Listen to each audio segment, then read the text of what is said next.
दूधगंगा वेदगंगा सहकारी साखर कारखाना यांच्या इथेनॉल प्रकल्पावर केलेल्या कारवाईच्या निषेधार्थ कडगाव पाटगाव विभागातील कारखान्याचे शेतकरी सभासद सोमवार दिनांक 1 जुलै 2024 रोजी करणार रास्ता रोको आंदोलन। दूधगंगा वेदगंगा सहकारी साखर कारखाना लिमिटेड बिद्री तालुका कागल जिल्हा कोल्हापूर या कारखान्याच्या इथेनॉल प्रकल्पावर केलेल्या कारवाईच्या निषेधार्थ भुदरगड तालुक्यातील बाजारपेठेचे ठिकाण असलेल्या कडगाव येथे कडगाव पाटगाव भागातील कारखान्यातील सभासदांच्या वतीने कडगाव येथे सोमवार दिनांक 1 जुलै 2024 रोजी सकाळी 10 वाजता रास्ता रोको करण्यात येणार असल्याचे निवेदन भुदरगड तहसीलदार यांच्याकडे देण्यात आले।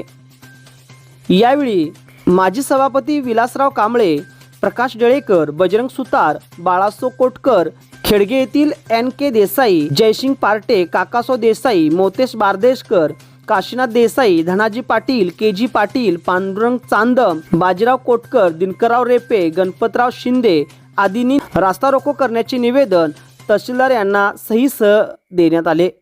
लाईव्ह महाराष्ट्र 9 भुदरगड।